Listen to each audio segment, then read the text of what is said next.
Where to points? It was a grueling weekend of matches for fantasy MLR managers in week 10. Points hard to come by outside of a handful of top performers. We break down those top performances, plus look at the rest of week 10's action, look at some options heading into this week's waiver wire, and of course, look ahead to week 11. Plus, we go over the latest news and notes that includes some big injury updates. The Fantasy Ruckers Show starts right now, where rugby and the world of fantasy sports collide.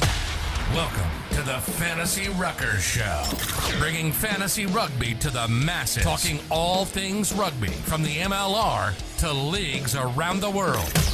We're on top of it. Headphones on, pads off. This is the Fantasy Ruckers Show. Now, here are your hosts, Ryan Yee, Matt Yee, and Devin Vanderpool. What's up, everybody? This is episode 107 of the Fantasy Ruckers Show. Thanks so much to our Fantasy Ruckers League members, our community members, and everyone else tagging along on this journey of making fantasy rugby a reality in the MLR with you each and every single week. Matt Yee, myself, Ryan Yee, and hey, we got a missing face here on the show. He decided to hide in the shadows on a week that was pretty tough for him, and we'll tell you why here in just a second. Devin Vanderpool not here, but we are holding down the fort for him. But hey, we've had an exciting week 10 that we're coming out of. Like I said in the teaser, Maddie, where to points, because it was tough to come by for a lot of fantasy managers this past week. Really trying to claw. We'll get into that. Try to claw at any points that they could get. Some fantasy performers though carrying some teams to victory. Yeah, you might have had a few because you had a pretty good showing here, but it's not about how you win, it's just that you won. And hey, both of us on the show can say that we did it, maybe in different ways, but nonetheless we're coming out here victorious, and the one man who isn't victorious just happens to not be on this episode 107.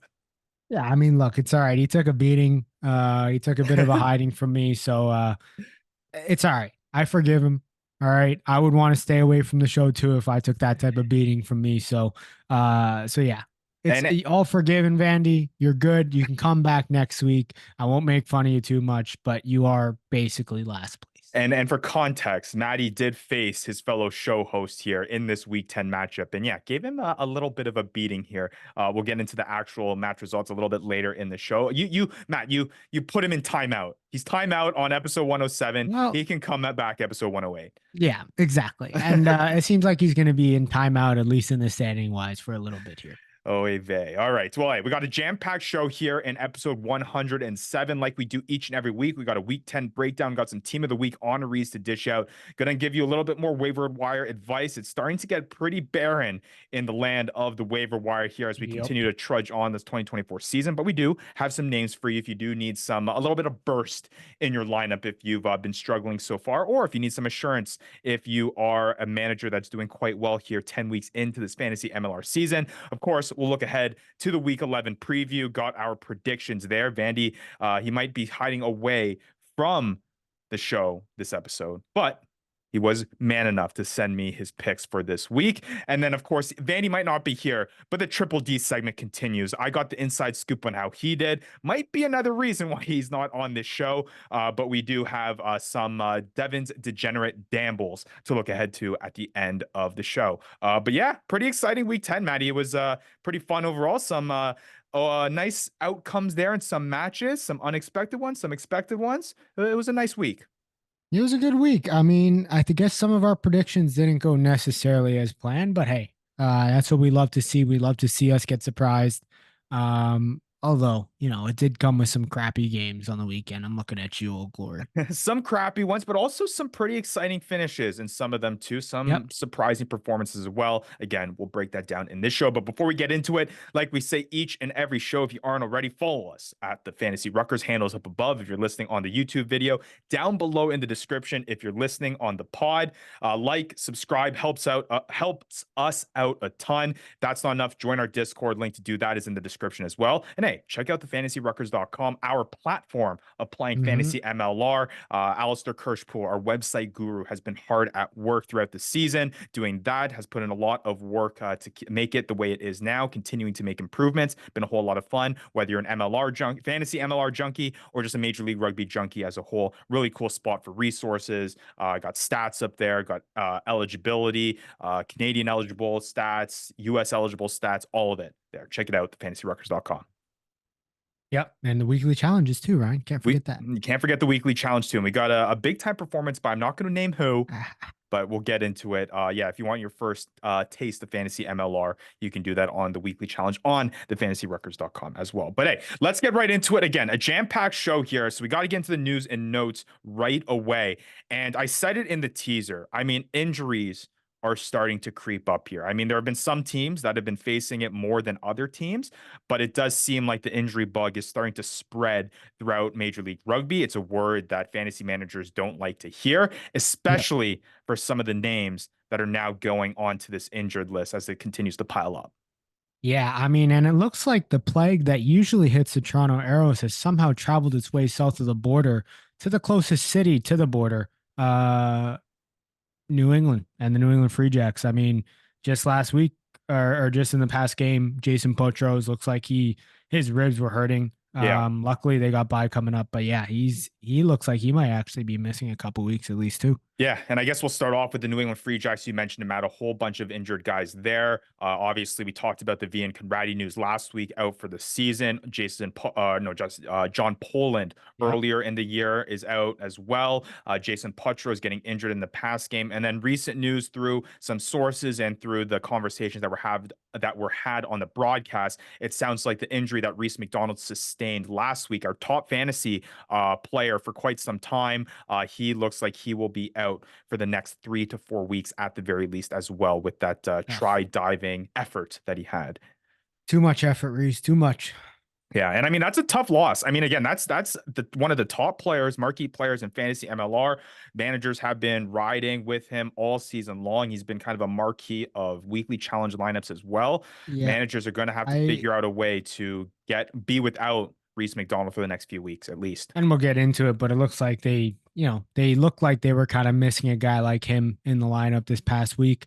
But I actually think that Jason Potros is almost a bigger Yeah. loss if he's out. So definitely want to keep an eye on that one. See what it looks like. It looks like the likely replacement would be Daniel Morgan Puturangi to slot in at 10, which he did in the game. So if you're a Daniel Morgan Puturangi owner or he's on your waiver wire, might want to look and maybe get ahead to see, or once that news comes out, try to figure out. But yeah, both of those pretty tough. And that'll be tough because Daniel Morgan Puturangi isn't even fly half eligible No. on the Fantasy Record site. So it's not like you're going to be able to necessarily replace that value at Potros at that fly half position in your fantasy Nope. lineups. And it's tough because I mean, when was the last time, Maddie, that you saw Jason Potros get subbed out of the game? I mean, it's been a while. And Yeah. to see him on the bench, and I thought maybe it was just a strategic change, but then they kind of panned the camera over to him and you could see that he was just so disappointed to be out there off the field. It definitely looked like it was something more than just getting subbed off. And lo and behold, it sounds like it's an injury that may or may not trickle into the coming weeks. Like you said, Maddie, New England on bye. So it does give them a little bit of an extra chance to kind of get healthy and kind of tend to those injuries, but we'll see whether or not Potros is available here in the coming weeks when they return. Another notable name. I mean, this sucks. Michael Manson. We've been talking about Michael Manson constantly on the show.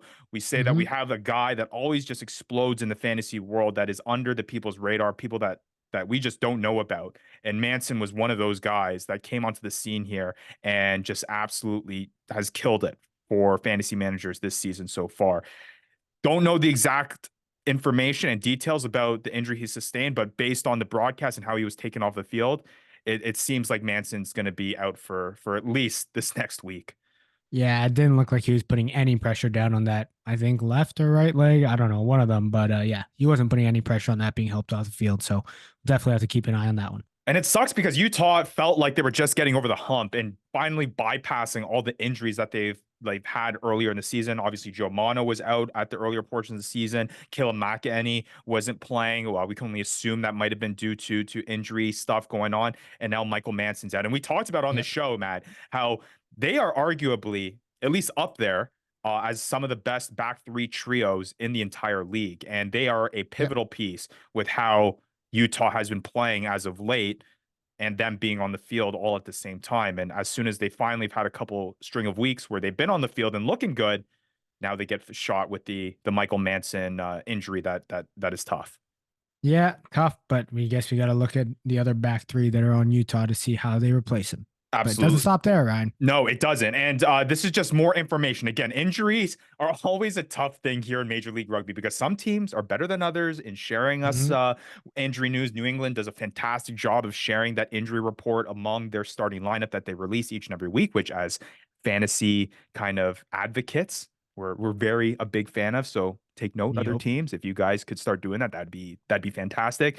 Other teams, you got to do a little bit of digging to get the news in terms of some of these players. And I know that some of our league managers have even taken onus on themselves to do some digging with the personal sources that they have. And that might even be reaching out to maybe a Brian Ray to see if they get some details back. And one of those details is that we finally got some clarity on the situation with Sam Gala. He hasn't been in the lineup for the past couple weeks, I want to say. And it sounds like it's another injury related thing. He has since been placed on IR on our website, so he doesn't take up that roster spot. But still, Sam Gala, our top ranked second row going into this season. That's a tough one too. You drafted and you used high draft capital on him for that advantage of having a difference maker at the second row position. And now he's been out for the next couple of weeks and we don't know when he'll be returning. Yeah, well, luckily he doesn't have to take up that roster spot, and you don't have to drop him. So that's a good thing. But yeah, I hope he's back soon for any Sam Gala managers. And then as we shift over from kind of the dreary and sad injury news, there are some signing related news that we got to cover. The first one I want to cover is Houston has made a signing to Brian Flamenco. He comes from their academy side, front rower, plays hooker. The reason why. Usually we're not really talking about Maddie this type of news where academy sides get promoted, but Houston, a team that's also dealing with some injury stuff in that front row position. Maybe we obviously had the appearance of Seth Smith in the starting lineup, the youngest ever according to Brian Ray to start in a Major League Rugby jersey, but depth is required there, and Brian Flamenco might be a guy you want to keep your eye on if depth continues to be an issue. Not that he's going to be a hot commodity on the waiver wire, but a guy that you want to maybe put on your list there, on your sticky notes, to see whether or not he's a guy that might become relevant if the depth issues continue to get hit by certain teams like Houston at that front row position. Yeah, we'll see. I don't really see it too much. I think Tiana Rasmus is back this upcoming week, and Seth Smith, I mean, we'll get into it, but he showed that he belongs in that starting lineup. Absolutely. And then the last piece of signing news that we want to get over. Hey, did you know that there was a trade and signing deadline in the Major League Rugby? Because oftentimes they don't even follow it. We've covered this league the handful of years, and it does seem like this deadline does pass, and there are signings that do happen. But nonetheless, according to Brian Ray, there is a signing and trade deadline for Major League Rugby that is happening 1 week from Monday. So by the time the next episode of the Fantasy Ruckers Show comes out, the signing and trade deadline will have passed. According to Brian Ray, there's a couple signings that are on the way. Patongia Paella is a prop going over to Utah. That announcement should be coming shortly officially. And then Patty Ryan, the flanker version. But let's get that straight. Patty Ryan, the flanker version, should be heading to San Diego soonish, according to San Diego. So we'll see whether or not there are any last-minute signings that happen into that deadline. And more importantly, we'll see whether or not there's any big-time signings that may be even more fantasy relevant. We've seen them in the past, and there's a chance that we might see them in this last week. My gut tells me that I don't think there's going to be many here. We haven't had many of those kind of bigger signings here mid-season, and it does feel like Major League Rugby has kind of established themselves, and a lot of the big signings have happened towards the start of the year. But who knows? Maybe they'll surprise us. Yeah. We'll see. I mean, I'm sure some signings will be announced 5 weeks after the deadline. And that's just how it is. But yeah, I think I do see New England Free Jacks probably finding a way to fill some of those injury spots. So we'll see. It'll be interesting how some of these teams are filling some depth. Absolutely. All right. Well, let's shift on over now to everyone's favorite part of the show, Supreme Commissioner Yee's Fantasy Ruckers Leagues update. Woo! Woo!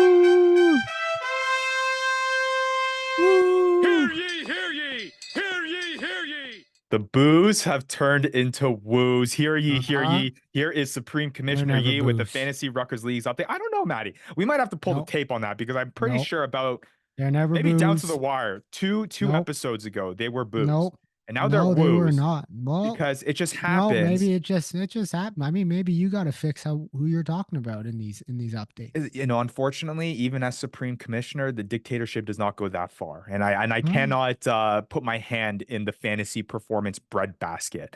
But well, I think you technically can. I do my best to not do that. That's where I draw the hypothetical line.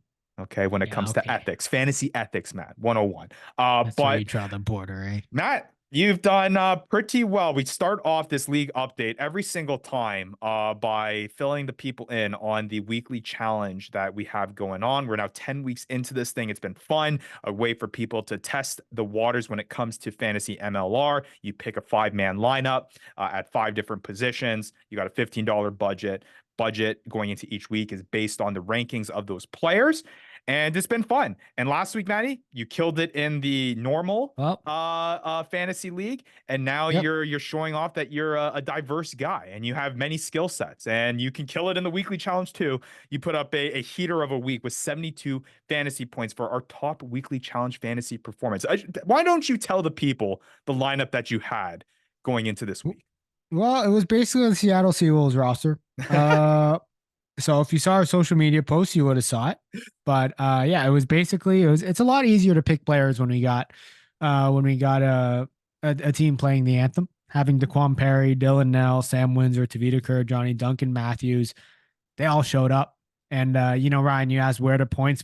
I got them all. That's what happened. I got all the points. So yeah, no, it was a good week. Good week for both weekly challenge and for the fantasy league. And that's even with the last minute switch there, going from Sam Well, Tafua because he was not in Dallas Jackals lineup to going with your boy Dylan Nell. You have a strong affinity to Dylan Nell. I'm starting to see the relationship prospering between you two from the fantasy sense. it You talked is. about him a lot on this show. I do. I do talk about it. Vanny loves him too, so it's not just me. But yeah, I do love myself some Dylan now, especially when he gets his head in those breakdowns. And I mean, because we can't give you all the flowers, right? It's just not fair for you to get. We got to share the podium with you I don't and think so. another person. Because we got to give a shout out to our loyal, supporting Fantasy Ruckers community, and we want to give a shout out to the runner-up this week, since we want to go to our first non-show host. And that's Corleone. He came in second with 67.7 fantasy points. So only 5 off of you. And I can assume that his lineup was probably all Seattle guys. I finished in third, and that was all Seattle guys in my lineup. Vandy, again, another reason why he's not on the show today, finishing in 11th. But we have said on this show 2 weeks Yep. in a row that the thing that you can expect with him is on a consistent basis. It's mediocrity. He's 9th on the season, 11th this week. It's not too bad. He's keeping it consistent. Well, I mean, mediocrity in everywhere except our fantasy Ruckers league. He is downright bad. It is true. Well, let's talk about some of the performers when it comes to fantasy Ruckers leagues. And this week, Matt, you had the honors last week with the best performance. You had triple digits. You are unfortunately not able to hit triple digits this week. I say where to points because we only had one fantasy manager hit triple digit points this week. I think this is one of the very rare occasions where we've had that. And we got to give a shout out to What the Fafs of the Scrum and Coke League with 119.8 fantasy points, a big time performance there. He had guys of the likes of obviously a guy that we're going to talk about here in the breakdown, Geronimo Gomez Vara, had a huge week. Paula Belicana, there's a lot to talk about him, especially with your relationship with him, Maddie. He had a huge week as well. And another handful of double-digit fantasy performers, Tavita Kuradrani, Matt Jensen, Daquan Perry. He had a stellar lineup there to get that triple-digit performance. Yeah, you know what? I could have got triple digits. I just wanted to take it easy on Vandy. I felt bad going into Sunday. I changed up my lineup. Felt bad for Vandy. So yeah, I had to take it easy on him. And again, as the show hosts, we are still searching for the week where we all win in a singular week. Obviously, it wasn't possible this week with you two going up against each other, but it just seems like always one of us is slacking. But at least we can face the heat, and we show up on this show every single week. Vandy, not so much. The guy's got weak What a bones. guy. I know. What a guy. All What a right. Well, guy. Look, it's a rough time in ninth place. it is true. It is true. The guy's sitting second last. I mean, the day that comes when that guy is going to finally make playoffs, it's gonna be an Let's start interesting with year. above. Let's start with above 500. Okay, I mean, he hit 500 last year, so it would above be a downside. 500. That's the key word, above. But all right, Maddie, let's talk about the exciting week 10 that was and go through all the matches. Some matches more exciting than other matches. Two Yep. teams on bye this week. We had RFCLA and the NOLA Gold both on bye this week. I believe that was like the last round of teams on bye, or I should say the week before that. Regardless, Before that, we're yep. probably going to get through to another bye Mageddon coming up here shortly. But before we do get at the point, let's look at the weekend that was. We start off with the Friday night matchup, a late one, 10:30 p.m. Eastern time. Jeez. Seattle Seawolves taking on Anthem Rugby Carolina. This was the match heading into it where I was like, you wanted every single piece of a Seattle Seawolves lineup, and they won as projected, but didn't win as convincingly as I thought they were going to win. And they did have a more unconventional lineup, starting a lot of the second tier guys. Sam Windsor starting, Ryan Reese starting at the 9 position. A lot of the guys that you would typically see in the Seattle Seawolves that have led them to the 8-1 record, not in this lineup. But still, I got to give kudos to Anthem Rugby Carolina because they were competitive, to say the least. Yeah, I mean, it was a close game coming into, I guess, going into the sheds at halftime. But Seattle, I mean, look, they had so many long breaks. They just weren't able to convert. They're having a lot of unforced errors. I actually don't want to discredit the Anthem at all. They were strong at the breakdown. I mean, every time that Seattle seemed to go on a long break, the Anthem or got into the red zone, the Anthem found a way to cause a turnover, which was impressive. Their scrumming looked better. They looked much better than last week, obviously, but yeah, it's a completely different Anthem team from last week. I thought they played really well. They just need to figure out how to convert in that red zone, really figure out how to change their style of play in that red zone so that they can start putting more points up on the board. But yeah, I got way more to say about the Anthem than I do about Seattle because look, it was expected from Seattle. But the Anthem I thought really showed a lot of heart against a really good Seattle team, one of the top teams in the league. So yeah. Does this build any of your confidence for this Anthem team of getting? I'll change the line. We said under 3 wins to start the year and our book it I'm bets. still under. I'm still on the I under. know. I don't think they're gonna get a win. I think the only team, the next chance, I think somebody says in Discord is maybe the next time they play Old Glory DC. But I think it was encouraging to see them bounce back from last week because you wanted to know whether you could be confident in this offense again. And they showed that, even with a lot of their lineup changes, Laubser at 10, Iacovino coming in, a new signing. Who else was there? Alessio, a new signing as well.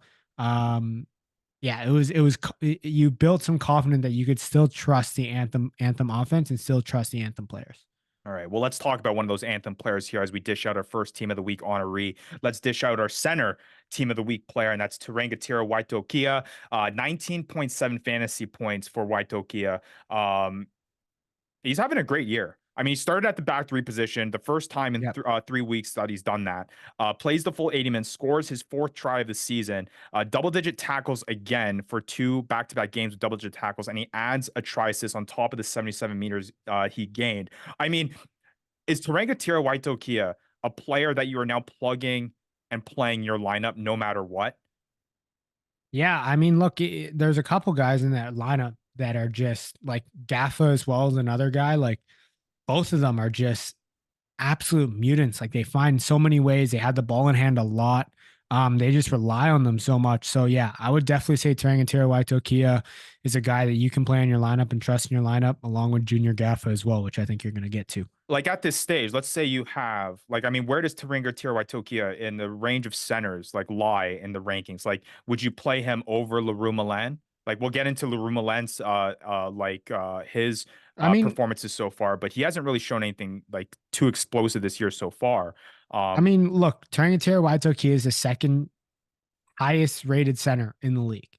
So you at this point, you have to start him. You have to trust him. Like he is a guy that you have to lean on. even though he has some duds, I mean, you look at the last 1, 2, 3, 4, 6 games, he scored over 15 points, 5 out of the 6 games, right? Like, Hmm. you have to trust that at center. And at this point, he's gotten himself to a point where you can trust him. You can plug him into your lineup, and you should be playing him over most guys, like Hmm. LaRue Milan included. I mean, he's above guys like Dan Creel. He's above guys like Billy Meeks. He's above So guys who like would you Devin rather Michaud. Like, who would you rather have? Tarangatira Waitokia at this point in the season or Billy Meeks? I mean, for me, Tarangatira Waitokia, I think he just has way more upside. Like Yeah. Billy Meeks is consistent. He's solid. He's going to be defensively, get you tackles and get you breakdown steals. But Tarangatira Waitokia, he has the opportunity to, play anywhere in the backfield, get opportunity at back three, be able to score tries, be able to get the meters gained, something that you don't really see from Billy Meeks that often. Yeah. Quickly, Waitokia or Creel? Oh, I mean, I'm I'm only going Creel just because it's Dan Creel on the Seattle Seawolves. But Yeah. like, I mean, the reason why it's a tough one. It's a right. tough one. The reason why I bring it up is because those are all guys that were drafted with first round draft capital. You know what I mean? Like Yeah. Tarangatira Waitokia was not going in first rounds. And the fact that you have a guy, think about the fact that he was also in or at least our league's waiver wire last week. Like, right. And I mean, ridiculous. And I mean, I dropped a pretty penny on him to make sure that I did get him. It was worth it.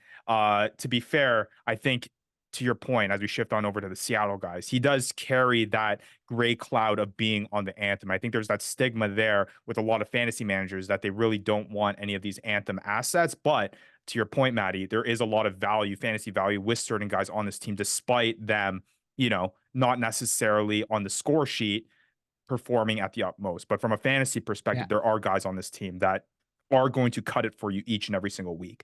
Yeah. And hold on, before we move on, Seattle, I just want to bring up, I mean, I already brought him up, but Junior Gaffa, I mean, man, last 2 games, 120 meters gained last game, 21 tackles. This game, 99 meters gained, 20 tackles. Go on. I mean, they're giving this guy the ball, they're giving him opportunity, and he also defensively seems to be everywhere on that field. Yeah, 16.4 fantasy points, 20 tackles, 99 meters gained. Those are 2 guys that I want on my team from the Anthem squad. I'd throw Oscar Collar in there, but it was interesting to see Oscar Collar not starting in this one. But I guess you can only play so many matches starting. I mean, he's basically their only option there, and I would predict him to be back in the starting lineup here this coming week. But let's shift on over to Seattle here. 2 team of the week honorees to hand out here. Our first one, fly half, Sam Windsor. And it does seem like Sam Windsor makes it onto this team of the week honoree list every time he gets the starting opportunity with Seattle. And he ends up scoring a try in some way, shape, or form, even if that means catching a high ball into the end zone here with Seattle, from, I believe, Mac Mason it was who found him there. And 20.6 fantasy points, starts at the fly half position. Did a lot of that points from the kicking standpoints, 3 conversions, a penalty kick. But I mean, 86 meters gained, a try on top of that, like I said, 5 tackles. I mean, Sam Windsor is a fine streaming option if he's starting in that Seattle Seawolves lineup.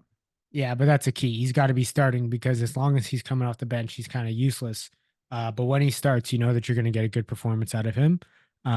If you've got a Mac Mason, Sam Windsor handicap duo there, you're one lucky fantasy manager. Yeah, absolutely. And then the other team of the week honoree, again, this is probably going to be a common theme. Any defense set piece that's facing the Anthem, you're probably going to cash in on some points. The Seattle Seawolves, the top scoring defense set piece this past week with 5 points, with, I believe, the 2 bonus points and a try assist there. 2 try assists and a bonus point. Yep. Nice try, Ryan. And then some other Seattle guys I just want to shout out. We got Tavita Kurdrani. Do we got to talk about him? Finally coming up? Yeah. Do we need to talk about him? 16.2 fantasy points. A lot of people draft 5 on him. It was against the Anthem. What's your advice here moving forward here with K-Train? I know you were a guy that dropped a whole bunch of fab on him. You dropped him. What are we thinking with Tavita here? I know it's a lopsided result, right? Because it's the Anthem, but it is encouraging for fantasy managers that held him and played him. It is. But I just think that I don't think this is sustainable. I think this is just an outlier from the trend that we've seen. And he's going to run into much tougher defenses than the Anthem. That's for sure. I mean, I think the most surprising thing for me was that the fact that he played the full 86 minutes. That Like I think was surprising for sure. that was I thought I like he was going to be a guy that I was maybe going to slot into my I weekly didn't even think challenge he was going to lineup. play, honestly. Yeah. But We'll see. And then my start of the week, Daquan Perry, in his first start of the season with Joe Tafetti sitting on the bench, shows up 44 meters gain, scored the try off of that set piece, 9 tackles, 12.1 fantasy points for him. Pretty solid for the front row player. yeah, looks good. I mean, he also came back on for an injured Tofetti, and got cramps at the end and tried to play through and then got sent off again. So, yeah, good for him. And maybe we'll see when we get to the waiver wire segment of what we think of his future outlook in the next couple games at least. Yeah, Tafetti scoring on. It was like right after he scored that set piece try. He got that Mhm. injury there. So we'll see whether or not how that kind of looks for going here. All right, let's shift on over now to the first match of the Saturday. Old Worst game Glory of the weekend. DC taking on the Miami Sharks. And this one, again, we talked about it last episode. This was a week that definitely had some matchups that were kind of up in the air in terms of who you were going to think was going to come out with this one. It didn't help in this one that the weather conditions were not favorable, rainy, wet, and it kind of lent itself to the result and the type of match that you saw. But 13-10 victory for Old Glory DC, messy, slow, hard to watch. I mean, really not much to talk about this one. No team of the week honorees in this one when you're only scoring 23 points between two teams. But Old Glory DC, Yeah. after being on the downhill for a while, gets back in the win column. They now sit at 3-4-2. Miami Sharks 2-7. Yeah. I mean, they looked pretty bad last week and they continue to kind of look bad this week despite getting the win. Yes, they dominated possession early, but man, they weren't able to convert with, I think, Miami down to 2 yellow cards. They got to be disappointed with that for sure. And they were just awful with ball in hand, and they just couldn't finish at all. So, yeah, Old Glory DC kind of lucky to come out with the win, but hey, I mean, when you're facing against Miami, arguably an even worse offense. I'm pretty sure a stat was like they have the least meters gained of any team, which is brutal. But yeah, Miami, I don't know. It was just a really messy game. I think the one shining light is I was really impressed with the defensive maul of Miami. I thought they played a really big part in stopping the Old Glory DC lineout maul from converting, a lineout maul that we usually see doing quite well. Yeah. And they pretty much neutralized Martin Vaca in that set piece. So that was interesting to see and impressive. But yeah, it was just messy game. Yeah. And I mean, again, context, weather was bad, but again, And the I teams were think bad too. the optimism is not very high with Old Glory DC right now. Miami, Or Miami. or that's what I was saying, like, or Miami, moving forward here. But I mean, there are fantasy assets here Yeah. that we can get into. But again, to your point, Maddie, Messi, only one fantasy performer here above 15 fantasy points, which is a tough one. But that player being Manuel Ardeo, and he was on our fantasy Ruckers leagues waiver wire for a while. He's kind of had some middling games, a disappointing one in round 9. He scores his first try since round 4 in this one. He has 12 tackles, 2 breakdown steals, and 74 meters gained. I mean, Ardeo is a guy, again, you're confident with his play style. You plug him in your lineup. He's a good kind of middle kind of tier back row player to have in your lineup for sure. Yeah, he is. I mean, I really like the way he plays. Yeah, he's an absolute menace at the breakdown, and he's an athletic back rower. So you always love that fantasy wise, and he can definitely have his games where he puts up some points. But just know, because he's on Miami, you might have a couple duds. Yeah, and no other fantasy performers above 10 fantasy points for Miami. Honestly, at this point, like with the confidence level, Maddie, like I think I'd be confident in more Anthem Carolina fantasy assets than I am with Miami assets, to be honest. Yeah, Like, I mean, you're look, talking about Anthem's offense isn't bad. Like they play well with ball in hand. Miami is just awful. Like Miami with ball in hand just show absolutely no promise at all. Yes, they have their flashes in some good games, but like you're seeing guys like Felipe Echeverri basically being non-existent on this team. Like just look at the back line here. Like the highest backline scorer on Miami was Santiago Videla at 7.5, and he was kicking conversions. Like, yeah, it was that's just brutal when you're thinking about fantasy wise. Like you never see the 10 putting up the most fantasy with one penalty kick. That's all he had. Right. Right. Like, it's not like he got crazy number of conversions, but when you Right. just get one penalty kick, you're not expecting that out of the 10. And that just shows kind of how disappointing the back line, especially, has been for Miami. Is it time to bring Echeverry back to the fly half position? He hasn't played fly half since round 6. Maybe. Yeah, I don't know. I don't think they looked necessarily particularly well with him at 10 either. Like, I think they just got to figure it out. I'm not sure what the best thing is for them. I mean, they're definitely missing Kubeli probably as well. He was a big signing for them and he hasn't really played. He's probably hurt. Just we don't know about it. But yeah, I don't know. This Miami, I'm definitely with you. Like, the Anthem offense is I'm much more confident in them than this Miami offense. Honestly, I might be a guy that's looking to offload Echeverry. Like, use the name value and see if you can get a trade for him. Because I think there was a lot of hype with Echeverry heading into this season. And he's not kicking conversions either. Right. Like, he's no longer kicking for points. Like, Videla has taken over that role. He's lost his way of getting, like, saving himself every week. Yeah. And then only 2 double-digit fantasy point scorers on Old Glory DC's side. William Talatina scoring that try. He had 79 meters gained, played the full 80 minutes, 2 tackles as well in there. And then Axel Muller scoring 12.9 for him with 69 meters gained and a try as well. So, again, there's not a lot of fantasy points to be had in this very, very messy game. Yeah. I mean, Axel Muller is a beast under the high ball. Didn't realize that, but now I know. And what an absolute mutant. Now you know. Even in the wet weather, guys making moves there up in the sky. Anyways, that game stunk. Let's move on. Let's move on to a game, again, that Vandy probably doesn't want to be here to talk about. I give him credit. He made the prediction. He stuck with his boys here last week. Didn't turn out that way because the Houston SaberCats go into Utah and take care of business. They thwarted. Go ahead.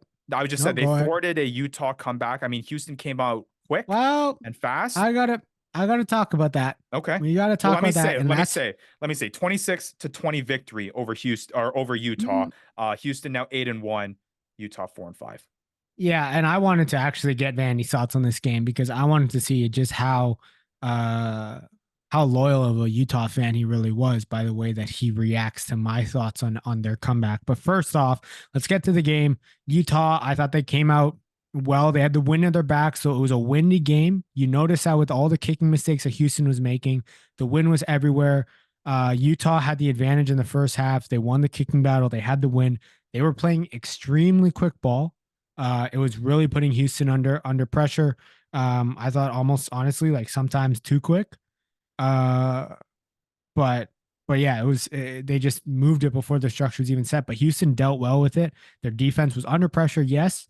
But their defense kind of fits well to that. They don't put anybody really in the breakdown at all. They just spread out, stay out, and come up and play defense.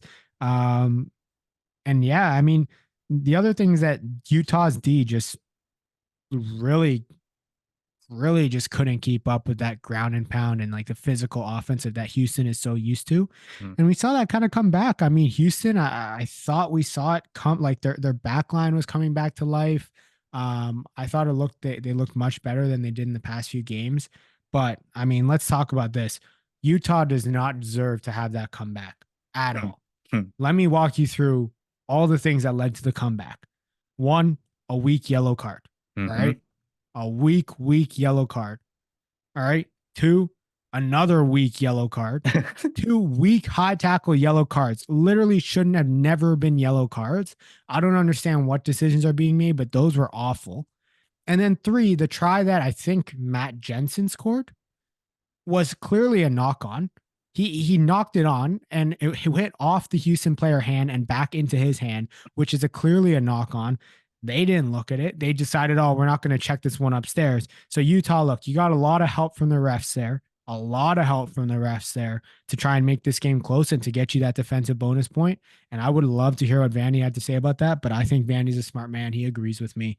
But yeah, Houston deserved this win for sure. I mean, with the win at the back, they were just dominating this game. Yeah. And I mean, that's what like, honestly, they're probably consensus right now. The team that I'm most confident in. Yeah, right? They've proven it each and every week. Yeah, and Houston, I mean, it's not even their offense necessarily. They drive off their defense. And like the Houston, you want to know why? I mean, even when Manson was in there, even when Joe Mano was starting in there as well, Like Houston back three were making tackles, 101 tackles. They were constantly making tackles. Really impressive. And I this is think a that's back why you probably didn't. Yeah, this is yeah, a back three without Davy Coates, right? Like exactly. David Coates wasn't even in the lineup. So I Yeah. mean, again, just goes to show you how much skill is on this SaberCats team. But let's talk about some of these guys. There are now team of the week honorees on both sides of the ball, but we'll Oh start yeah. off with Houston that we talk about. Seth Smith. I mean, Oh my gosh. your start of the week, Maddie, in this week, I believe. Um, Yep. 15.7 fantasy points. Had a killer of a week in this first start of the season. Youngest player to ever appear in a Major League Rugby jersey. 17 tackles, 56 meters gained, a try in his full 82 minutes play. Just an animal. I mean, use that those young legs early. But before I kind of allow you to break it down, Matt, in his performance, I mean, there were talks about starting a dynasty or keeper version of fantasy MLR for some of the equally crazy fantasy people as we are here on the show, Maddie. I mean, I wouldn't be far-fetched to say is like Seth Smith could be one of the top guys in the dynasty just because he's 18 years old. He's on a fantastic team and he has the skill to keep up with that. I mean, I'm in love with Seth Smith. I think he's absolutely fantastic. Yeah. And he showed it on both ends, right? Like, what was that? 17 tackles he Mm-hmm. had. He was everywhere on defense, absolutely everywhere. And you just don't see front rowers playing 80 minutes, and he just grinded it out right till the end. I think by the end of it, he was like lying on the ground trying to catch his breath. And he was an absolute animal every time that Utah would overthrow the lineup, which happened to be a lot. Seth Smith was always the first one there to pick it up. He just had an amazing debut as a starter. Honestly, couldn't have gone any better for him, and it was great to see. You kind of saw flashes of it when he came on subbed on, but he's definitely deserved that starting role for as long as Pete Asui's out. Yeah, and let's talk now about the scrum half on the Houston side. Andre Warner with another solid performance, his second highest of the season. Plays 77 minutes, gets 16 tackles. This is his third straight week with double-digit tackles. Yeah. 5 meters gained and a try assist and a breakdown steal. I mean, this guy has shown that he can get, he's not going to explode and he may not have a Connor Tupai performance where he like taps and goes and gets 20 points, but he will get you those 10 points. It might be in a different way each and every single week. It might be with tackles one week and a breakdown steal. It might be with the try one week. It might be with try assist. But Andre Warner is as consistent as they can come. He had a few down weeks there, but he's going to get you the middle to high single digits each and every single week, which is solid at the scrum half position. And hey, he's keen to tap and go for sure. You definitely see it in the games. But yeah, the way that Houston plays defense, it suits the 9 position really well. Even when Carlo Donation comes in, their 9s are playing in the back line, getting those tackles up, and that just allows him to get those double-digit tackles. And then just some other Houston guys to talk about. AJ Alatimu in the start at 10, 12.9 fantasy points for him. And then Dom Aquino with that big time. I mean, most of the points was with that interception, 11.3 points. But Yeah. let's shift on over to Utah now. I mean, Frank Lahore. I mean, he has second row Crazy. back row eligibility now. He has triple digit fantasy points on the season. His second straight game with double digit points. 4 out of the past 5 weeks, he scored double digit points. And this is all at the second row while he's been second row eligible. He has gone all year with double digit tackles, except for the first 2 matches of the season. I mean, Frank Lahore is the second row of the year. I know we said in our book it bets before, but he is going to be Yeah. this year's Sam Gala. Yeah. He's definitely got the athleticism as a back rower playing in second row, similar to what Sam Gola had and has. Yeah, he's been a beast this year and he's been reliable. A couple other Utah guys, Joel Hodgson, 12.7 from him. Lopeti Isaiah. Sounds about right. Close enough. 12.4 fantasy points for him. And then Matt Jensen with his try 12.3. All right, let's go on to now the first matchup of the Sunday. The New England Free Jacks and the Chicago Hounds in an exciting one. Both of these matches on Sunday going down to the wire. But this one particularly, the New England Free Jacks falling. Who would have guessed that? You and Vandy did last week, but I totally didn't. They lose 20-26 to the Hounds. And I mean, the Hounds have been emerging. They're now 5-3-1 on the season. New England Free Jacks fall to 6-3. I think the confidence is starting to build with the Chicago Hounds team after what was a very disappointing start to the season. Yeah, no, I think they look good. I thought, look, New England Free Jacks had a lot of discipline issues. They had a lot of unforced errors, and especially when they were down in the opponent's 22. Um, and their defense, I mean, this game, they just didn't look as connected as they usually do. There's a lot of gaps opening up. And it just seemed odd in Chicago. The other thing was like, for whatever, I don't know what studies they did or what pregame kind of game plan they had, but they were attacking the blind side constantly. They were just going up the blind side. Um, and New England Free Jacks were kind of weak in handling that. But yeah, a couple things from the Chicago side.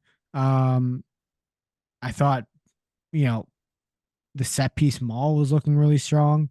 Uh, they were really, like I said, exploiting that blind side as well. They made a lot of errors in that second half. I mean, New England Free Jacks definitely started to take advantage in that second half, but they scored enough to be able to hold on.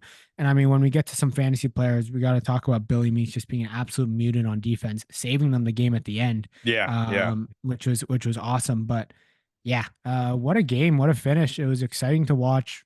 I was on the edge of my seat all the way till the end. And I don't want to take anything away from the Chicago Hounds win here, but I think there is a story to be told. Again, New England is struggling with the injuries that they're facing right now.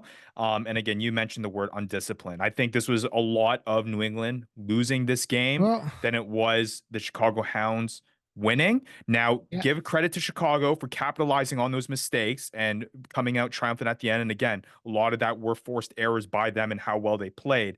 But again, just there was, I think they threw up a graphic on the board during the match, and just the number of meters given up due to penalties was like yeah, it was so ridiculous. lopsided for the in favor of the Chicago Hounds. And you're not going to win matchups when you have that handicap on you right there. But I mean, again, Yeah, but um Chicago had to do work to get that. Like you said, no, it's they true. had to It's earn true. it. And it was interesting before we get into the players, it was interesting. Chicago actually did it, not how you'd expect. Like we saw the last couple weeks of them going wide and utilizing Oxberger, utilizing Noah Brown, utilizing those guys. And this game, it wasn't a game for them. It was a game of the forwards. Like Yeah. it was a game for the guys like McLean Jones, who we'll get into, the big boys, and like just yeah, just putting in a real good shift. And it was cool to see that they can win in more ways than one. Absolutely. All right. Well, let's talk about McLean Jones, one of the top performers there from this match, one of the top performers in that pack for Chicago. 20.5 fantasy points for him,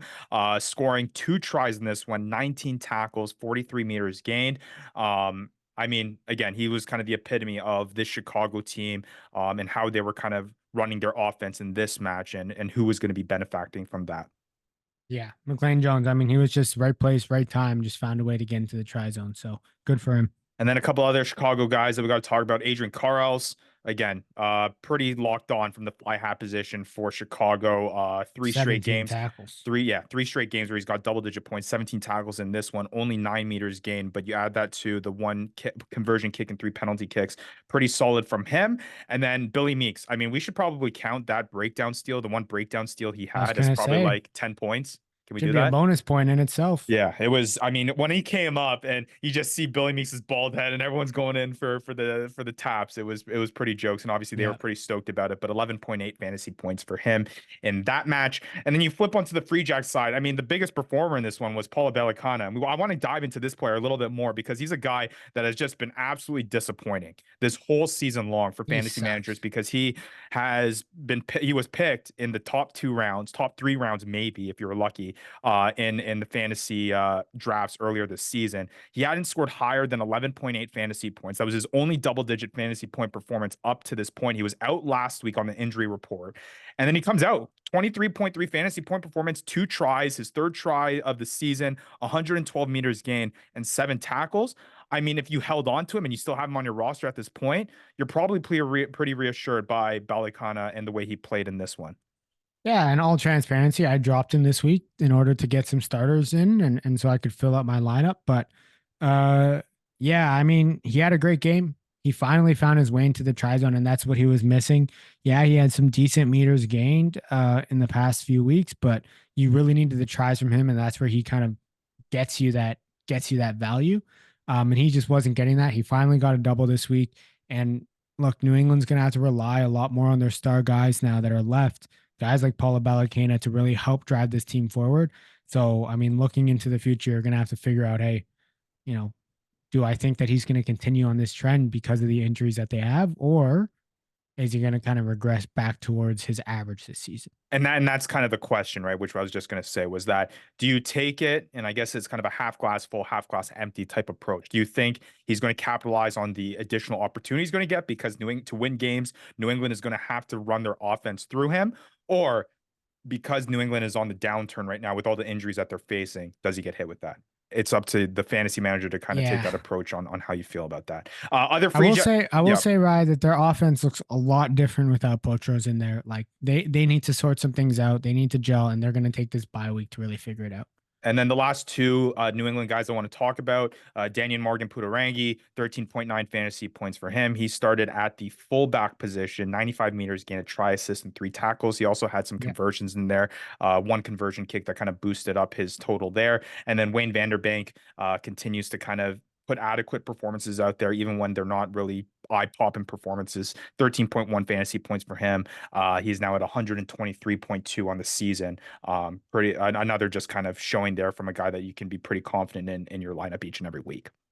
Yeah, just wild. It's kind of seeing we're going through these games. Just crazy seeing how even these higher scoring games still. It wasn't a point scoring heavy week from the fantasy side of things. A lot of points tied up in a few guys, you know? Yeah, that's few. That's true. And talk about points tied up in a few guys. There's one guy here that we'll be talking about in this match that had a whole bunch of points tied up with him. We got to talk about the last match of the weekend, the Legion taking on the Dallas Jackals at home. It was a tight one, back and forth, but Legion coming out in the end there, 30-24. It didn't help that the Dallas Jackals were down 2 men late in the second half. At probably the most pivotal point of the match, they had the lead. They just couldn't hold on to it. And San Diego at the end ended up taking advantage of that. I was really, really rooting for the Dallas Jackals here. Me really too. I was really hoping they would. I honestly want to see them go into the playoffs, and we know how you're a diehard Dallas Jackals fan now, apparently. So, yeah, of course you were rooting for them. But, I thought the big key was like San Diego finally, last week, I mean, we can't really count that one. Last week, they got absolutely smoked. But this week, I mean, they're figuring out that, hey, we can play a full 80. They seem to, whatever they're doing, they started off strong. They went into the half leading. And yeah, I mean, it looks like they're at least figuring out how to play full 80, and that's a step in the right direction for a team that's aspiring to, at least I guess now, not so much win championship, but just try and make playoffs. And look, your boy is back on the field. We finally had a Matt Guiteau appearance. I think he was a little drunk. He did make an appearance there, I believe, in the second half. Got subbed on. I mean, there's obviously came on. I kicked a penalty conversion too, I believe. So kicked the penalty for points and got a conversion kick. So that's great to see. I mean, not great for Lincoln McClutchy owners, but yeah, it's nice to see, I guess, for, I don't know, people who want a guy who put up 3.5 fantasy points. Do you think, I guess, in all seriousness here, do you think Guiteau by the end of the year is in the starting lineup there? I don't know. I think yes. I think he has to be in the starting lineup, but like, I'm not sure. I'm not sure where. I'm still confused because he went on for, if I'm not wrong, Ma'ananu, and went in that 12 position. So like Nanu's never going to play 13, and Guiteau is never going to play 13. So I'm not sure what that looks like. It'll be interesting. I think honestly, my eyes are more so at Lincoln McClutchy. Like, how does this impact him? Yeah. So yeah, it's interesting. I don't know. I have no clue. Yeah. Well, let's talk about some individual performances on this match. And the one guy that I said that all the fantasy points seem to be tied in with this week was Geronimo Gomez-Vara. He had a fantastic game. 12 tackles, 2 breakdown steals, a try assist. But hey, let's tack on a little bit more. And at 124 meters gained and 2 tries on top of that in the full 80 that he played. Yeah, I mean, Geronimo Gomez-Vara, he was electric. And I think it's all uphill for him here. Especially with an emerging Dallas team. Yeah, I mean, the back rower for Dallas, I mean, they were all electric. I mean, you look at him putting up crazy amount of points. You look at McKeen Ali Cam. I mean, he played really, really consistently. And it was just, yeah, it was good to see Geronimo Gomez-Vara, like, obviously capitalizing on a lot. But the Dallas offense, it just shows that those guys know how to put up points. Yeah. I mean, and then a guy that kind of reflects that is Vaughn Isaacs. I mean, Mm-hmm. 18.1 fantasy points for him, 94 meters gain, a try, 9 tackles there. Vaughn Isaacs, again, my kind of sleeper, our mid-season sleeper award winner. He comes back on after being off last week, and Yeah. he showed and proved all doubters wrong that he's going to continue to do really electric things here for fantasy managers that have him. Yeah. I mean, look, we said on this show, we love the way he carries the ball, and he was in the right place, the right time to kind of pick up an easy try. Kind of pretty much was able to walk that one in. And yeah, he looked good as always. And then last guy I want to mention for Dallas, first appearance of the season, Thomas Kubia, 103 meters gain in the full 80 he played with 6 tackles, 13.1 fantasy points. It'll be interesting to see. Dallas has been interestingly like shifting their lineup pretty frequently over the past few Yeah, weeks. It'll be interesting to see if Kubia becomes a mainstay, but I feel like low key, like Dallas is pretty deep at the center position. Like they they have are. they have a whole bunch of guys. I mean, they have Mitch Mitch Richardson, Richardson. Yep. they have Kubia. Jason Tidwell has started at the center position We've before. seen Marcel Muller at center as well. Connor Winchester has been there. So, Yeah. I mean, it's going to be interesting to see kind of how this lineup kind of plays out here moving forward. And then, it'll be interesting. But Dallas, again, just I like I'm very from a fantasy perspective as a fantasy owner, like I am very, very, very, very excited for having Dallas assets. Like they might be 4-5 on the Yep. season, but because of what you're saying about just their ability to score, I mean, it's just going to be fun to have these guys on your squad. Yep, for sure. And mind you, this is also not with, I mean, I think Wandy Olivia is like their starting 9 and he wasn't in the lineup. And I think he's a big part of this offense in terms of how quickly they can move the ball. And this is with Pedro Imhoff at 9. So, yeah, kind of interesting there, interesting decisions there, but they can look even better than what they did. And then on to the San Diego Legion side of the ball, on top of Geronimo Gomez Vara for Dallas, getting our back row team of the week honoree. Back 3 team of the week honoree, Ryan James. And he must have heard you, Maddie, on the last show saying that Ryan James should never start again for the San Diego team. But he said, screw you, Maddie. I'm going to go score 25.3 fantasy points with 131 meters gain. 1 try. Oh, yeah, I'm going to do it on the defensive side of the ball, too, just to make sure that I shut up your mouth with 14 tackles and a breakdowns, too. I mean, Ryan James, Hey, he had a good game. hey, good for him. I mean, yeah, he's definitely a quick guy. That's for sure. And he found a way to break tackles. He found himself in the right position. And yeah, it was an impressive game from him for sure. Tupo Fungia also having a good one for San Diego, 23 fantasy points Swear for he him. has one of these every year. I know. He 23 has one of these every year, and somebody picks him up, and then he never does it again. I mean, to be fair, second double-digit fantasy point performance of the year. But he is Yeah, but he always has 120 plus point one that makes you real optimistic, and then he like never starts. Yeah, it is the trap. And then lastly here, Vili Hilu, again, the back row doing well for San Diego in this one. 11.8 fantasy He looked points good. for him. Yeah. Cool. All Boy, right. again, everything like what is this? Everything at the top 1%. I know it's pretty nuts. And then we look over at like the Major League Rugby standings. I mean, I'm loving this year because we got the battle at the top between Houston and Seattle. The Eastern Conference is tightening up with the win for Chicago over New England. We got a whole bunch of teams kind of at that 500 mark battling for those last 2 playoff spots. I mean, it's been a fun year so far, 10 weeks into it, from both the fantasy side of it and from just the MLR fan side of it as well. Yeah, I mean the East definitely has to pick it up and figure it out, but like the West, it's an exciting thing to watch.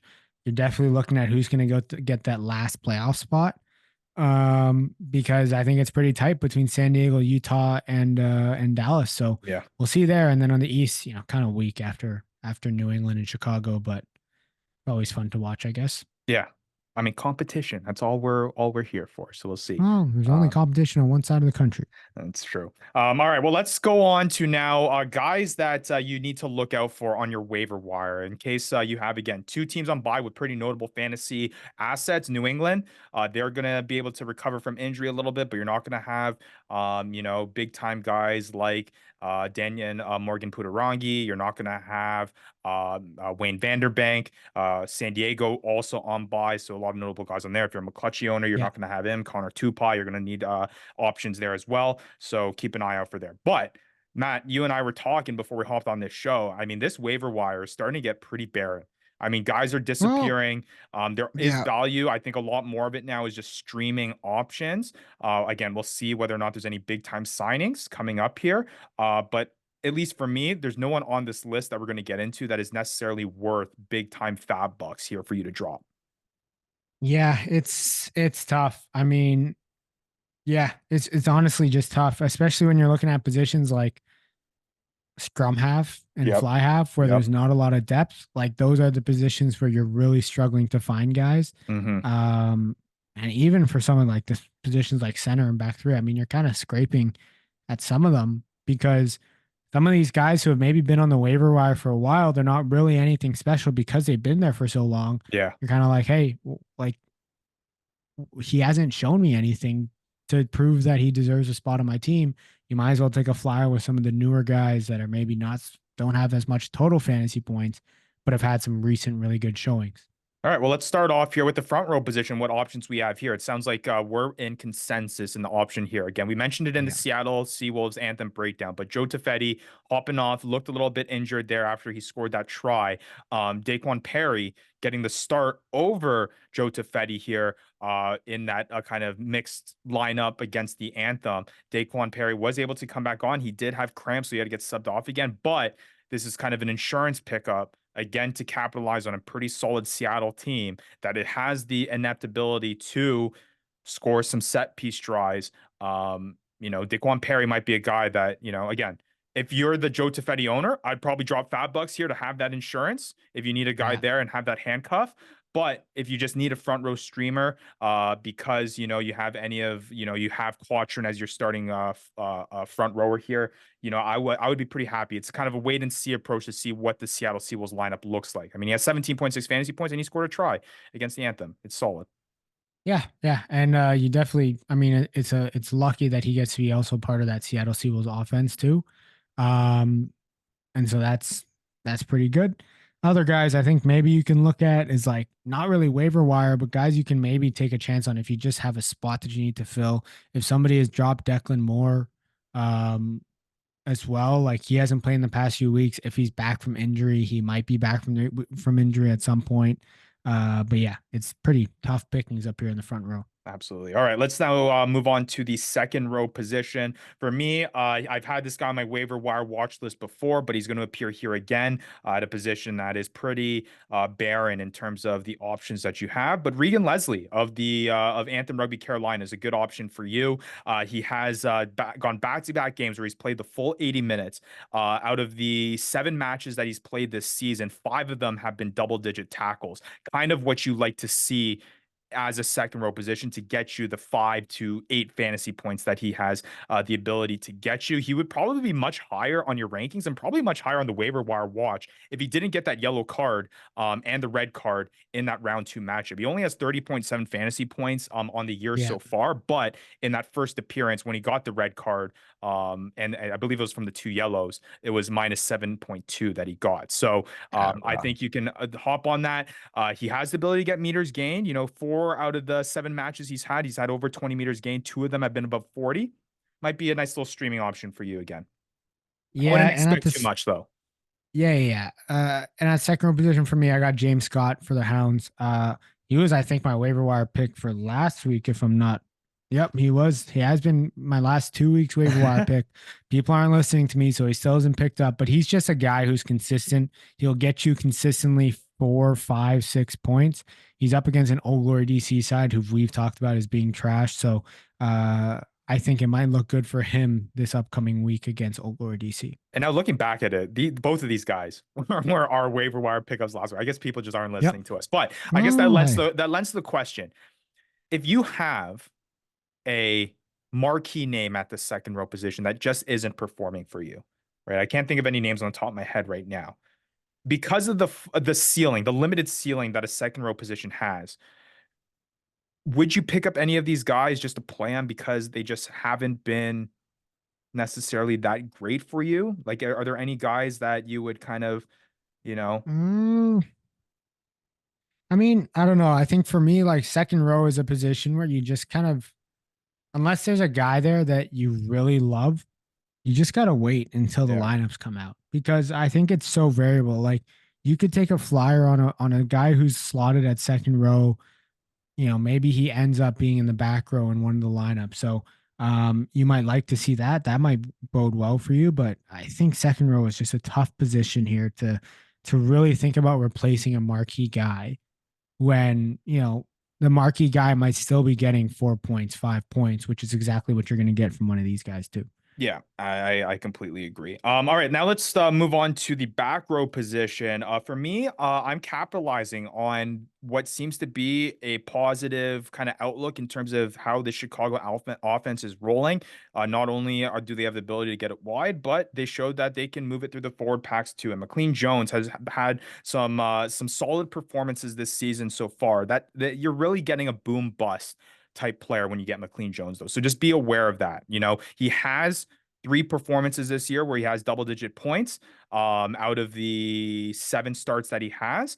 The most recent, again, in this round 10 that we talked about, 20.5 fantasy points with the 19 tackles and the 2 tries there. But he also seems to have the ability to also do absolutely nothing for you, where he gets 1.7 or 2.9 in those performances in round 6 and 8. So again, you're kind of looking at the positive kind of outlook in terms of how Chicago's moving. Does McLean Jones get more integrated? Does he get more usage? Does he have more of an impact in the match? That seems to be the case. He would be a guy that'd be willing to take a flyer on here as someone that could possibly be good for you for the long run. Yeah, and I've got McKeen Ali Cam out of Dallas. Again, same guy that I had last week. I mean, I guess I didn't listen to myself, so that's kind of tough too. But yeah, I think he's a guy who's kind of opposite to McLean Jones. Shows a bit more consistency. Last 3 weeks, double-digit points every week. And yeah, he doesn't really get it done in the meters gain, but he's a hard runner. He gets an opportunity with the ball in hand, and I know that he does break the line. But defensively, you know, 19 tackles in the last week, pretty impressive. 2 breakdown seals last week, 1 breakdown seal in this past game. You know, it's what you can ask for from a guy you pick up off waivers, especially in the back row position. Double-digit points, you'll take that any day of the week. All right, let's go on to now probably the most shallow out of the bunch, and that's the I scrum don't half know. position. I mean, like, what do you What even do you pick? want us to do here? I again, it's all context based. How your league is operating, Who's who's on been the waiver dropped? wire, Yeah. who's been dropped. In our league, Nick McCarthy has not been starting. Uh, I and I'm JP out on the McKinnon, Hounds nines. I'm out. you're out. It's clear that they're splitting and they're doing something similar to I guess the New England Free Jacks where they're playing essentially 60-40 splits. I'm out on the Hounds nines. Who would you I just don't think that they'll get it done. who would you rather have? If you're looking at the two teams that are splitting, Nick McCarthy or Cam Nordley Kelemeti? I mean, Kellemany has shown he's just has an ability to be more offensive and kind of snipes a bit more in the 9 position. So I'd rather have him. Nick McCarthy hasn't, I mean, he hasn't shown anything this year. So Yeah. And then Matt, you have a contextual guy, maybe because of the Pedro Imhoff start, he could be available yeah, here. yeah, I think Wandy Olivier is the clear starter here for Dallas. I think he might have been taking a week off, or maybe he was hurt last week and he's just recovering this week. But I would definitely pick up Wandy Olivier if he's there, and you need a 9. Um, I mean, he hasn't really put up that much, but a Dallas Jackals offense, I think he shows the ability that he can score. It's just a matter of you got to have him on your roster in order to get the benefit of that. And kind of same tone when it comes to the fly half position. You're not really Jeez, finding guys. If you were able to hop on the Matt Giteau sweepstakes last week, you were probably able to get the last kind of wasn't even fly worth half it. eligible. Was yeah, it's tough. I mean, we'll see how it goes on, but we'll see. You're just again looking at guys that might be dropped. And with LA on bye this past week, Matt Antichev might be a guy that could be available for you. 13.8 fantasy points. He started for LA in the past. Again, all these guys here from Yeah, scrum half to fly half, you're not really investing too but much. yeah, I wouldn't like. I think Antichev is one guy who you might pick up in the waiver. I think in the 9 position, like realistically, you're not even putting any waiver claims down, and you're just waiting to see who's starting in the lineup and hoping that you can be the first one to get him. But Antichev, I mean, he's been starting the last couple weeks. You could see that maybe he'll be starting again. The downside is that, I mean, he doesn't kick. And that stinks because Dan Holland said as long as he's in the lineup, he'll be kicking. But also Coe's back this week, so they have one player back. It'll be interesting to see how they change that up. If he is not in the starting lineup, then you need a 10 and you're screwed. Yeah. All right. Let's go on to now the center position. For me, I am going Jason Tidwell of the Dallas Jackals, and we're getting to a little bit of analytics here because thanks to our very own Chicago Carnivores, Nick Johnson, now a member of the Fantasy Ruckers team, who nice to dive deep into those stats and give us some cool little trends here. The RFCLA squad that the Dallas Jackals are facing this week are one of the worst against the back three. Everybody. And Tidwell is a player that has started at the back three position for the past couple of games. And he's a guy that has 30.8 fantasy points on the season, he got 5 this past week. And we'll probably, again, I think the Dallas Jackals lineup is a very volatile one right now. It's hard to predict who they're going to come out with, but if Tidwell is there, you could pick up. And that's assuming, again, some bigger marquee guys are not available, like Nick Ben, some of the other guys that we're seeing at back three. But if your league is pretty competitive there on the waiver wire, Tidwell might be a guy you scoop up, see if he starts in the lineup, and he would be a fine play this week. Yeah. I've got Lopeti Asai on the Utah Warriors, new signing for them. You're trying to figure out what happened to Lasike after his big game. But it seems like he's clearly not back in the lineup with 2 weeks being out. So, I mean, Lopeti Asai, not a bad replacement. He looked good when he got subbed on the week prior. He looked good this week. So yeah, I would definitely take a flyer on him and just see what you can get out of him. I mean, there's other guys, we talked about this, right? Like there's other guys that are in here in the center, on our waiver wire, these guys like Ethan Grayson, guys like Ma'ananu, guys like James Stoke, Jason Emery, even Tavita Kurajani. But like, you look at those guys and like, why take a shot on them when they haven't really shown me that they can be consistent, and people have tried picking them up and have dropped them after. And just for clarification, Tidwell has started the back three, but he's center eligible for the Fantasy Ruckers, which is why he's in this category here. Let's go on to back three now to wrap up the waiver wire segment. I mean, for me, it's a guy that I mentioned on my waiver wire before, Line Latu. He's gone 3 straight weeks, even with Kutzer in the lineup and things like that. He has gone to 3 straight weeks of starting. He hasn't really performed yet, but guess what? He's facing the team that has given up the most points to the back three position, and that is Anthem Rugby Carolina. So I'm banking that this week is a week that he can explode, or at least has the potential to. Again, this is assuming that guys like Drew Wild, Christian Dyer are already taken. But Line Latu is a guy that if he's on your waiver wire, I mean, there's a whole bunch of guys that I want this guy in my lineup of the potential of him having a 2-try game. It could work out for you. Yeah, it could. And man, I'm having a tough one here because I was gonna go some guys on the Anthem, but then realizing that, hey, I probably don't want anybody playing Houston, because Houston D is just a little bit too good for me to really try and pick against. I'm gonna go with another flyer here, Isaiah Crusay on Utah, another Utah guy, but we look at the injury to Manson. And that's really going to open up some spots in that back three. I know we've seen Jesse Hamilton back there sometimes. I don't think he's looked necessarily great. I think Isaiah Crusay coming off the bench in the last few games has shown, I guess, he's definitely earned a spot in the roster. And now with that Manson injury, it seems like he's earned potentially a spot in that 15. The last time that he started in round 4, he got 13.2 fantasy points. So we might see a big game out of him too. And then lastly, defense set piece, anyone who was dropped. I mean, there's some guys that are around there. Look at who's available. I know in our league, Matt, that you're going to mention Chicago Hounds are available in our league. They're obviously, with the uptick of them, they're a team that should have their defense set piece on somewhere. But again, at this time, it's probably pretty bare pickings. All right, Matty, you ready to look ahead to week 11 now? Let's do it. All right, let's go into some of these week 11 matches, give you our predictions and what we think are going to come out of them. Doing pretty well this past week, a tough week. I'll admit, we all went 3-2, still above 500, But again, there was some kind of interesting performances and matchups that went the other way than we had predicted. But Yep. I'm now sitting 39, 12, and 2, still in first place. Maddie, you're 38, 13, Yeah, and 2. whatever. And Vandy is 34, 17, and 2. So San Diego, New England on bye.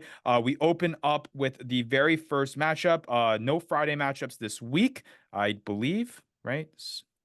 Nope. Anthem's No. on Friday. Oh, No Sunday no matchups. Sunday matchups. We got You two got two matchups matchups on on Friday. What the Friday. heck? Yeah, weird. But we open up with, once again, for some reason, the Anthem are opening up the weeks here, like just like they did last week against the Seattle Seawolves. And what teams to open up the weekend with? So you start off with Seattle last week. You had a good showing, but now it's time to Yeah. take on the other top team in the West, and that is the Houston SaberCats, who are 8-1. I'm playing every single one of my Houston SaberCats, and I'm even confident with my streaming guys in this lineup. Like, I want everything to do with this weekend. I would not be surprised if all 5 of my weekly challenge guys are from the Houston SaberCats. We'll see. But I think even more so than what I thought last week with the Seattle Seawolves, I think even more so this Houston SaberCats lineup is going to absolutely feast against Anthem. Yeah, and I would look out for some weird lineup things. Like, I mean, I think Seth Smith deserves another start here, and I think he's going to be unreal. If he is in that starting lineup, look for probably a different back row, potentially a different 9. I wonder who's at 10 this week, Rye. And then also the center pairing. We've seen them switch it up a lot. I think they're going to switch up that center pairing again. Probably going to be a Damakina, Lourdes Vanderskiff, awful center pairing, but they're going to put it out there. And I would honestly, I know we were talking about this episode about how we can still feel confident in our fantasy production when it comes to the Anthem, but Stay away from this I one. would stay away from this one. With the Houston SaberCats and how defensively stout they are, I would look for other options if you can. Again, if you have to start a Junior Goff or a Terengatir Waitokia, fine. If you have other options to go, go This that is way not if the you week can. to take flyers and streamers on the Anthem team. This Houston defense is just tough to crack. Yeah. All right. Let's go on to now the second matchup of Friday. The Dallas Jackals at home taking on RFC Los Jeez, Angeles, who are 2 coming beatings in a off row. Wait, we bye. didn't even do. Oh, Oh, we we just didn't even. assumed that Well, Houston. I mean, Just I guess. assumed that Houston was going to win. Are you going to pick different? No, I think Houston's going to win. I think we all think Houston's going to win, and that is the case. Myself, yourself, and Vandy texted out his picks. He's going Houston as well. I think this is as guaranteed as it can go. And to kind of allude to our triple D, Devin's Degenerate Dambles segment, just as for people who are out there who are taking a look at the odds last week, you to win, I think it was like, if you bet down $100, you got maybe like $4. Nice. So it's going to be probably even more lopsided here for this Anthem versus Houston matchup. All right, let's go on to Dallas taking on Los Angeles. Like I said, Los Angeles coming off bye 1-6-1. Dallas coming off the loss to San Diego 4-5. This one should be an interesting one. I'm very, very in favor of playing your Dallas Jackals assets here. I think. Yep. It's going to be a pretty good battle. It'll be interesting to see Andrew Kovac. He instantly goes back into my starting lineup if he's in the starting position. We'll see if RFC Los Angeles has really figured anything out here coming out of the bye, because I know that they've struggled. They've looked good at times, hard to piece together. But here's an opportunity against the Dallas Jackals, who are good offensively, but there is opportunity for Los Angeles players to get points. I could honestly see this being a high scoring match. Yeah, we'll see about that. But yeah, it might be. But I've got Dallas all day here. Yeah, and I got Dallas as well. So we are all on the same side so far, 2 matches in. Let's see if that stays that way here into the Saturday's matches. The NOLA Gold taking on the Seattle Seawolves here to open up the Saturday's games. NOLA coming off of a bye, 4-4. Seawolves 8-1 again, coming off that big time win against Anthem. I mean, my confidence is wavering with his NOLA Gold team. Like, it is hard for me to jump on any sort of NOLA Gold ship. And again, I want to stray with caution, but they have burned me so many times that, again, kind of almost the same notion of the Houston SaberCats Anthem, maybe not as quite. I'm very, very looking to put the Seattle Seawolves assets out there from a fantasy side production. Like, I think the Seawolves players will do well. Yeah. Yeah. I mean, I think NOLA will compete. I just think they'll compete for 40 minutes and then die off. So that'll probably be that. Seattle will play a full 80 because they know that's how long the games are. And I think Seattle will take the cake here. Who would you rather start, JP Duplessis or Terengatir Waitokia? Why Tokyo? Okay. All right, good to know. Because I just know that Houston's going to throw out some stupid center pairing combo. Rodney Iona at 12 or Tarangatiro Waitokia? Waitokia. Okay. Not. Just taking. So we're confident in Waitokia here, even against Houston. Well, you're comparing Iona against Dan Creel. So, yeah, no, I don't think Dan Creel's going to have the same. I mean, I don't think Iona's going to have the same day that he had against Anthem against Seattle. Yeah, but again, also Waitokia is going up a stout center line too against Houston. So we'll you don't know that yet. They were going to put out Don McKenna and Lourdes Vanderskiff, and they're going to be stinky on defense. Fair and enough. Centers. Fair enough. Well, in this one, I am going Seattle. Pretty easy for me.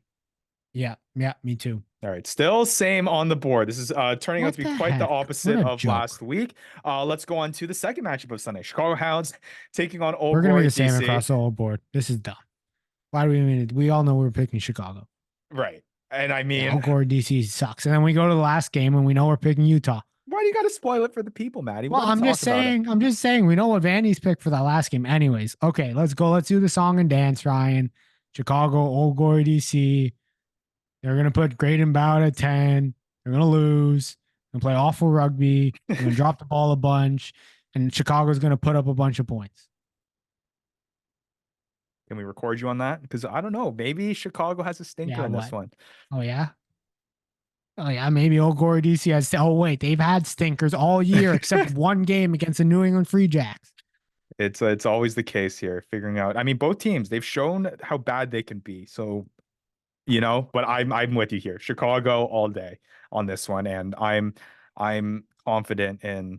I mean, I'd be okay with playing. I think it's just going to be it's going to just be it's just going to be a game. Oh, slugfest. Let's go. I mean, Old Glory DC, I don't know. They're rough, but like Noah Brown or Axel Muller. Who's home? Old Glory DC at home? Hounds are home. Okay, well, at least Old Glory DC might be able to get a chance at winning because they've yet to win at home. Because I don't know, that turf is cursed, I guess. So Noah Brown or Axel Muller. Axel Muller. Okay. Axel Muller is a beast. Like, I'm not going to pick against a guy who looks like that and runs like that and jumps like that. What do you want me to do? Noah Brown or specimen. Noah Brown or Damian Hoyland. Noah Brown. Okay. All right. That's where the line is drawn. I don't know. And I'm guessing, that's tough. And I'm guessing Augsburger over all of that. Yeah, except Axel Muller. Axel Muller. Really? Wow. You really like Axel Muller. Ryan, he runs like that. He jumps like that. And he looks like that. You poo-poo on Old Glory DC. I guess he makes Nate Augsburger look like a 5'5" like guy just running. Fair enough. Axel Muller is like a man.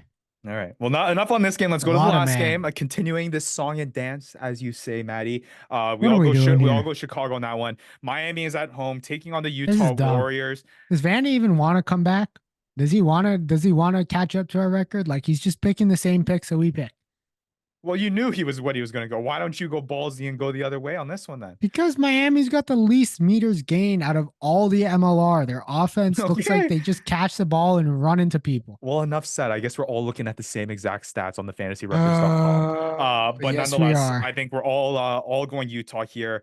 I mean, it'll be interesting. I think again, what happens with that back three for Utah? I think Utah gets in the right track here. Again, I think out of all the teams in the league, even Anthem Rugby Carolina team against the Houston SaberCats, I am least excited to have any Miami.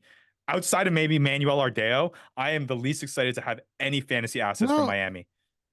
I think the bright side is that Utah seems to be running back into injury issues. The downside is, I don't know. I think they're still going to come in here and rock it. Like, I think Miami still can't, regardless of whatever injury issues Utah has, Miami still can't run the ball. So that's true. Until they have a formidable offense, they're not going to be doing too hot. I'm going to go Utah here as well, and we know what Vandy's picking. Yeah, all going Utah. So we're all on the same on the board. Everyone's going Houston. Everyone's going Dallas. Everyone's going NOLA. Everyone's going Chicago. There's not even a game here where you could actually think of going another way. It's true. It's true. I mean, I can't even think about it. There's no underdog. Does Vandy have an underdog? Because in his Dambles, there's no underdog that you could take. The closest one is maybe for me, and again, this is all relative. It's not even close in my mind, but Old Glory DC over Chicago. That's the one that I have a little bit of pause on. But speaking of Vandy's picks and his Degenerate Dambles. Let's talk about it here in our Triple D segment that we do every single week. Let's go. How did you do last week? Not good.